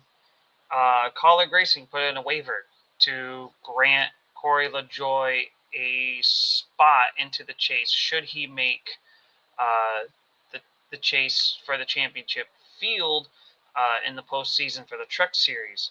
NASCAR has denied that request. We'll start things off with Chris this time around on that topic. Denied. It's like the stamp. But yeah, remember Shawshank Redemption when Red is explaining why he's a rehabilitated man, and at the end of each of those court sessions, parole denied, right? That's Corey Corey LaJoie right now. That's colleague racing. Like, wow. Like, this was not Corey's fault that he was not in the truck, and NASCAR suspended Daniel Dye. I mean, my question is, would NASCAR have given Daniel Dye the waiver? Like, seriously, I almost figure that they would. So why would you not give Corey LaJoie a waiver there? I'm kind of a little bit mixed emotion about that certain topic there, Taz, because I do feel like maybe in the other side of the event, he would have been granted that waiver. Why would you would give one waiver and not the other? I'm not completely understanding that. Mr. CJ, before I unleash on this one. No, I'm glad NASCAR. I hate the waiver. Like sometimes there's a legitimate like. Not because I'm a Kyle Busch fan, but the time that he wrecked it was at Daytona before they blacktopped it because he slid right through that grass because it wasn't really properly thought out, and he was injured at the racetrack at that race. The Tony Stewart thing, even though it was at the race, I understand why he got a waiver. I don't think I can recall any other person to include, was it Chase Elliott who got a waiver because he hurt himself skiing or whatever? Come on, like we don't give waivers to everybody. There's not a reason to give waivers to everything. To me, there needs to be, and there's only been like 2 or 3 I just mentioned, legitimate reasons to give waivers. All the rest of them, if you're just going to hand out waivers, then don't have the damn rule. Like just if you have enough points to get in, you get in. Like, let's just not have the rule if we're going to keep handing out waivers. I hate the waiver thing. So you're not going to get a trophy, and you get a trophy, and you get a trophy. But your guy got a trophy that way. But that was he missed like 8 races. He broke like both his damn legs because there was a blacktop there and slid through the grass and smacked the damn. I get it. He sacrificed, just as I said with Neil Bonnet. That goes back to my point with Neil Bonnet. He sacrificed his life in a race car. Put him in the Hall of Fame. Kyle Busch sacrificed his legs because of NASCAR's dumb stupidity. Let him have that championship and never let anybody else ever have a championship again of that manner. Let's never do that again. I agree with that. I mean, go ahead. Be 100 on all of it. I'm not a waiver person. Like I said, I have 1 or 2 legitimate, I feel, were reasons. Other than that, no. Like, you just hand it out for handing them out. Like, I don't agree. And it's unfortunate for LaJoie because it wasn't his fault, but yet again, it was his fault because if he was the man, then he wouldn't have been dependent on finding a ride and bouncing around and everything else. Like it. I'm not blaming it on LaJoie, but if he was Kyle Busch, you have to be worried about it, But on the other hand, the suspension, I don't think that if you got suspended, you should get a waiver. So I don't think that he would have got a waiver or should have got a waiver coming off his suspension, regardless whether or not I felt he really should have got suspended. I don't think it was anything to be meant offensive. I just think it was kids just saying stupid stuff that we've all said. Just like a lot of things we've said, it was never recorded or on video because we didn't have that stuff back then. I don't think it was anything intentional to be degrading or racial or whatever, or homophobic, whatever the comment was. I can't remember at this point. I think it was homophobic is what they labeled it. But I don't think he should get a waiver if he would have continued being in that ride as well. So I don't know. I'm just not a fan of the waiver. I've just never have been. See, in the playoff system, I understand the waiver in a sense, but we're now doing chase. We're now doing points racing, which is what the fans wanted. Why are we having a waiver into this matter? If go to think of it, I think, if I remember correctly, I think it was 2020. Fonda Speedway had like a shortened point season because of COVID and whatnot. Stuart Friesen almost won the modified track championship. He lost it by 2 points, and I think he missed like 1 or 2 races out of like the 8 or 9 that they ran. And the reason why he came that close is because just about I think he won every race except for one. I think he was second for that. So, like, he was killing it points-wise. And Fonda almost handed him a championship because he would have won it had he just made that extra start or two. Yeah. Obviously, Truck Series kind of conflicted his schedule a little bit there. But why in this points format are we talking about waivers? It shouldn't be a thing. It's either you make the top 16 regardless if you made 12 starts in 12 races or you made 10 starts in 12 races. Right. Look at the sense of Corey Heim in the Truck Series. Great example. He's not running a full truck season, but at one point around the Triple Truck Challenge, he was the points leader. And he had what, two less starts than everybody else did.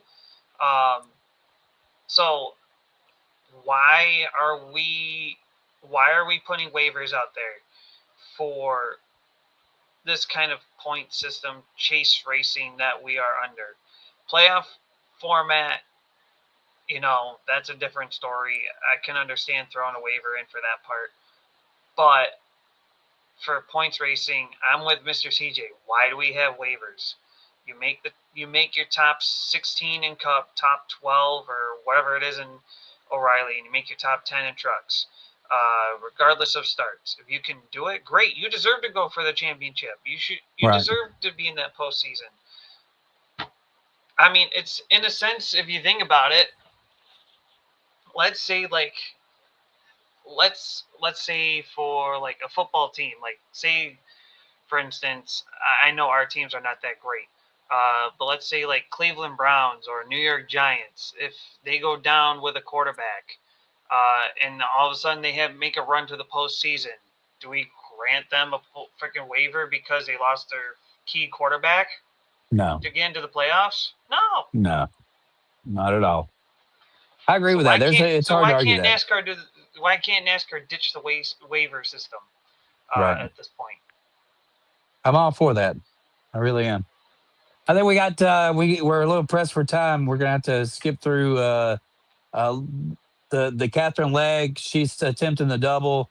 There's two guys attempting the triple, the trifecta. They want to win the Truck Series, the O'Reilly Racing part series, and of course the Cup Series. That's going to be Connor Zilisch and Ross Chastain. So they're trending for the 1101. 1101. Okay. What about let's get into standouts, shoutouts, and shoutdowns. All right. Standouts, shoutouts, and shoutdowns. 3 names that stood out amongst the rest of the previous week. We have our own, and we'll be bringing forward to the table without discussion. Shoutdown for me is going to be NASCAR for the lack of Every all-star. week. for the lack of aura in the all-star race. So that goes there. My shout out goes to Corey Day. I mean, shoot, he won a race that didn't need drafting to help him. He ran down Allgaier and got him. I'll give it that one. And my standout is not even NASCAR related. My standout actually goes out to a track here in New York called Utica Rome Speedway, as this Friday night they have $5 fan admission, general admission, to get into the gate and watch some racing. With some help of sponsors. Now, there's a ton of them, so I'm not going to name sponsors, but a bunch of sponsors have lined up for this night. They have put in so much money that at the moment, as of almost 8:30, so almost 15 minutes, so about 15 minutes ago, 690 fans will get in the gate for free. The first 690 fans get in the gate for free because of sponsor covering it. The first $200 in beer sales covered. First $350 in kids snack and ice cream sales covered. Sounds like a big ass party. First $300 of lemonade sales covered. The first 100 dogs sold covered. The first $200 worth of burgers done. First $200 worth of in sales of French fries done. First $100. It is a big ass party. The first $100 in pizza done. $250 in concession credit covered, and the first 50 fans that walk in the gate get a free cookie. So there's my 3 S's. Go over to That- Mr. CJ. That track better pack out. Like, that is insane.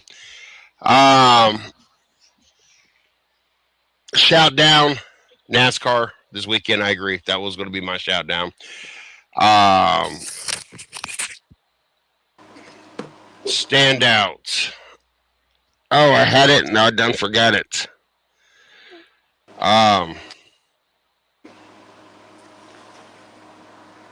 Shoot. But do you have a shout out to cover your standout at the moment? Oh, I'm drawing a blank on both of them now. Corey Day, I think, was going to be my shout out for his win. It's okay. And I'm drawing a blank on what my standout was going to be. Oh, I had a good one too. Oh, Dover fans. To show NASCAR there's a reason that you need a points race there. The turnout for that track. I think sometimes we spend too much time on the negativity of the lack of fans at the track, and we don't also give the same attention when you see a track and the fans in an area really come out and show out. And we got an opportunity to see Dover fans show up and show NASCAR there is still a want, there's still a need for them to be up there. And big shout outs or big standout to the Dover fans. Chris, your 3 S's of the week. Well, Mike Joy, of course, he's kind of my standout. Of course, that for throwing the green flag there, that was absolutely 53 years of dedication to the sport, man. I First mean, ballot Mike Hall of Joy. Fame. Like, it's hard to tell NASCAR's history without somewhere or another mentioning Mike Joy. A shout down, Kyle Larson, learn how to freaking drive. Damn, Kyle Larson, you step on your more than anybody I've ever seen in my life, man. I mean, they say you're a great race car driver.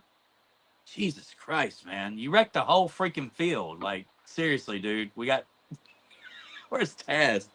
So, and this one, I think this one is going to surprise you all.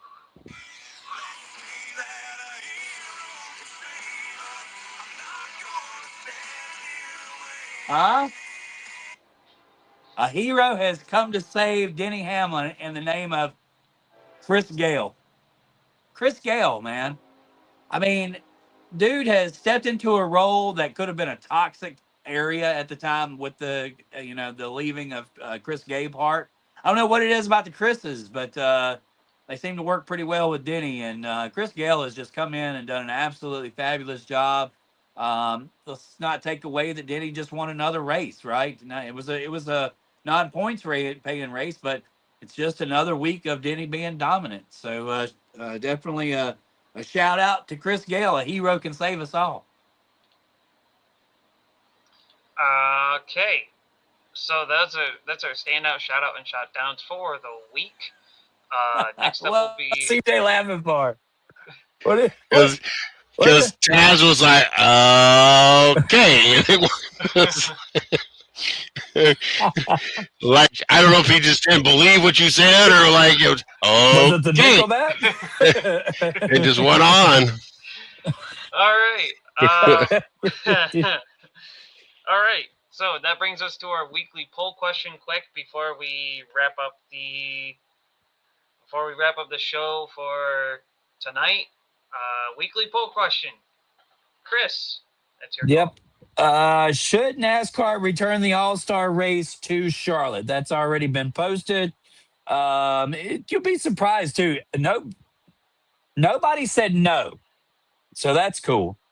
71% said that it should return to NASCAR. Of course, there was yes, no, and should rotate every year.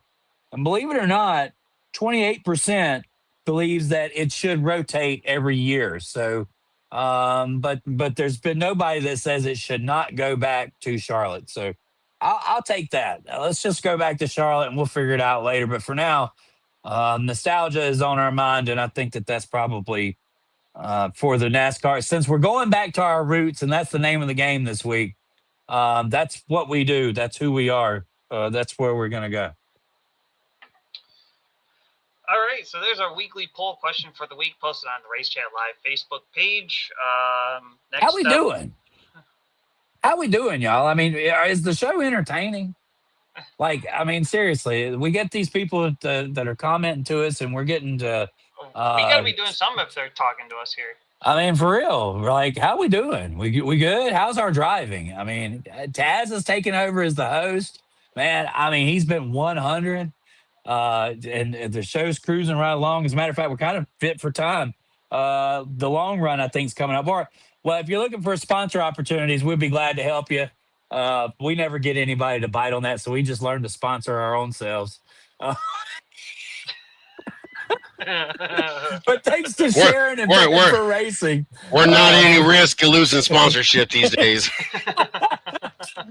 Hey, I remember when Snafu was our damn sponsor. Remember that? Snafu seasoning? Yeah. Remember that? That's awesome, dude.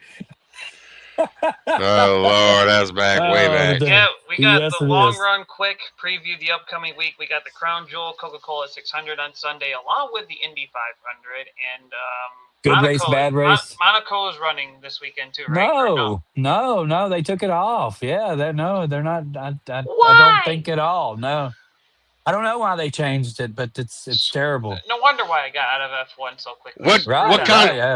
What kind of Charlotte do you guys think we'll see? Do you think we'll see Charlottes of the past where one car dominates, or do you think we'll see some good racing?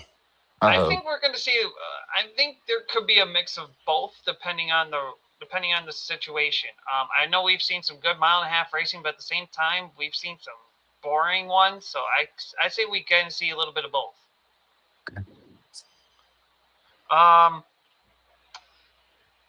Yeah. Cody Ware's going to make it interesting. I'll watch and see. All right. So with the last few minutes of the show here. Wait. You got to ask the grand question, and we want the people in the comment section to answer it as well. Who does and who does not watch the Indy 500? I don't miss any Indy 500. I've watched them my whole life. I don't know why I wouldn't watch the Indy 500. I'm not an IndyCar series guy. I don't watch IndyCar religiously or really at all. But I don't know if I've ever missed the Indy 500. It's a hell of a race, and it's its own spectacle. I love the Indy 500. I don't really like IndyCar racing, but I love the Indy 500. Me, it all depends on the weather. If it's a sunny day, I'll be cutting from sun up till sundown. So, if not, then I'll be watching racing. That's kind of the two options. So yeah, heck yeah, awesome.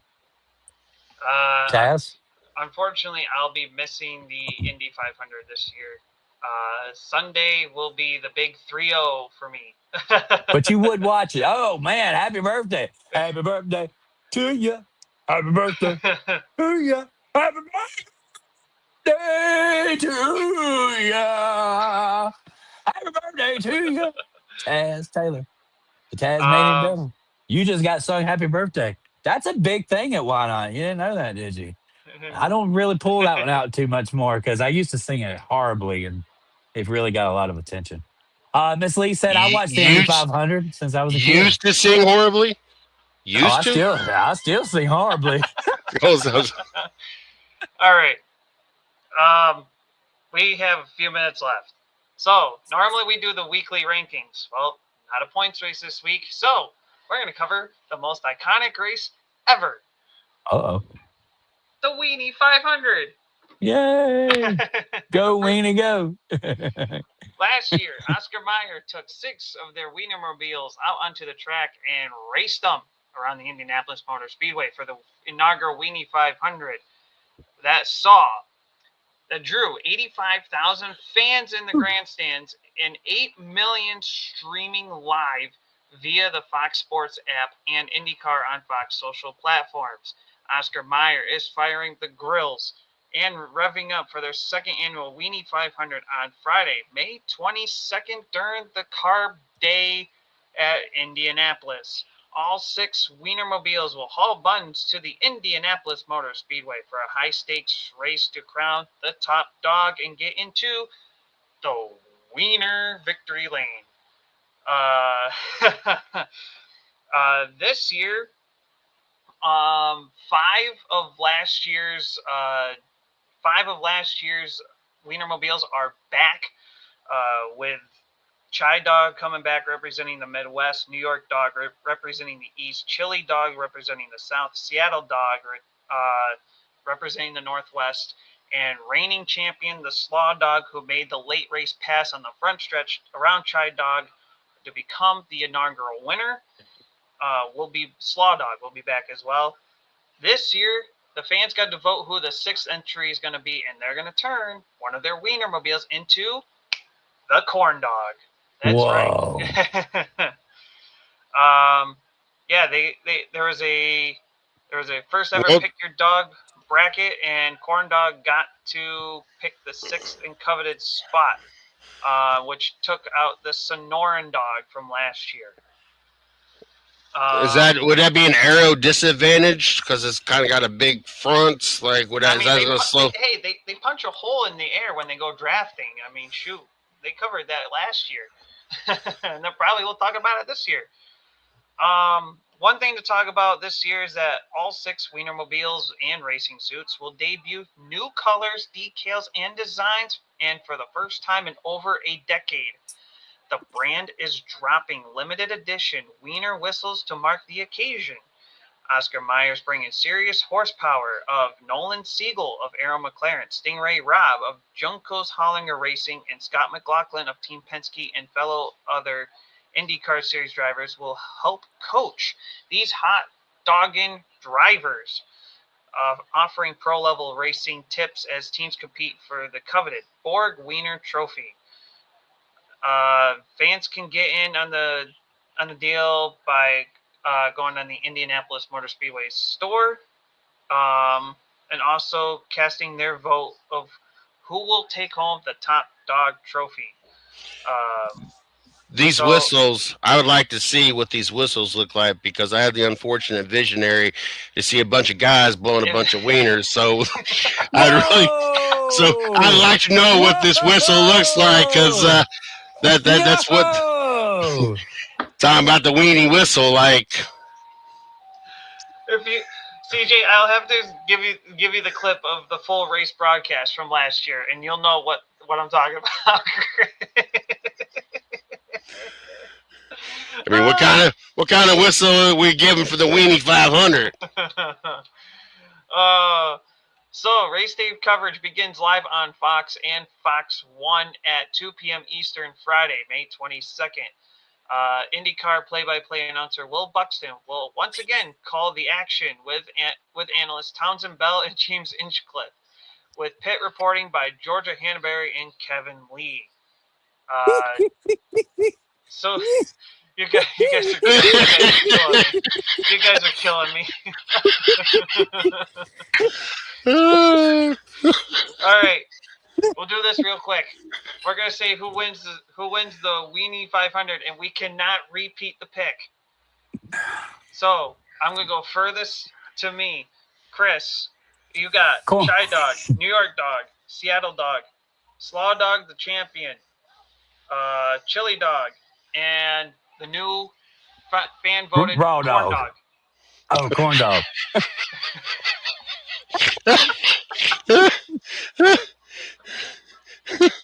Raw dog whistles.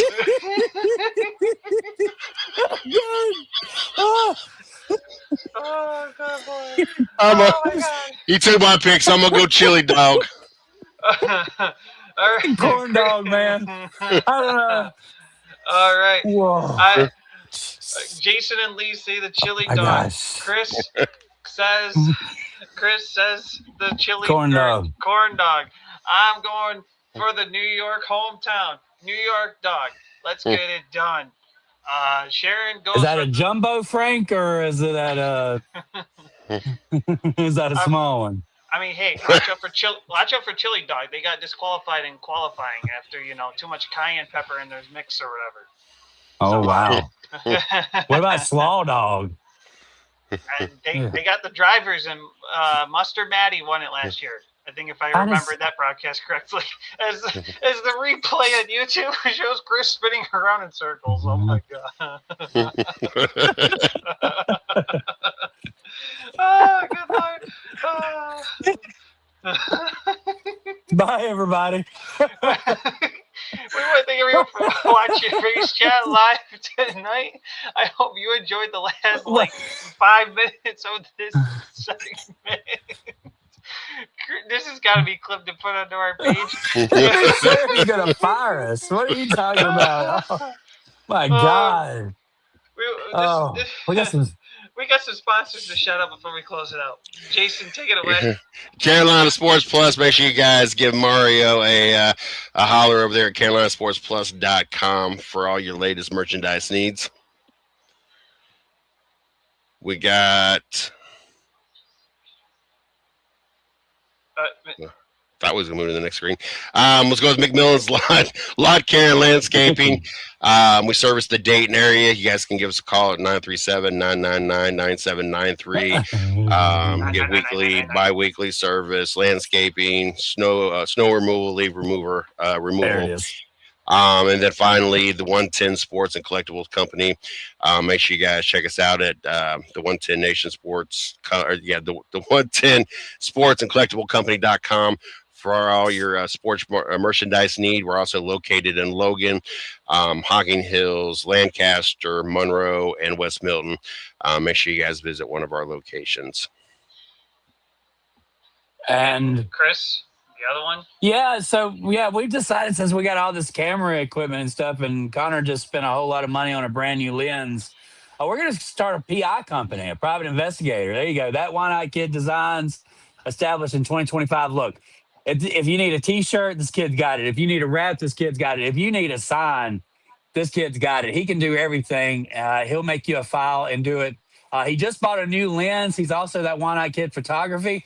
But as I'm thinking about the inventory of what we have in this house, I think it's time to go private eye business. So if you think your old lady's cheating on you, just give us a call. We'll go check it out. So Miss Lee, you're saying that they walk around blowing a whole bunch of hot dogs? Said they were a pack of hot dogs.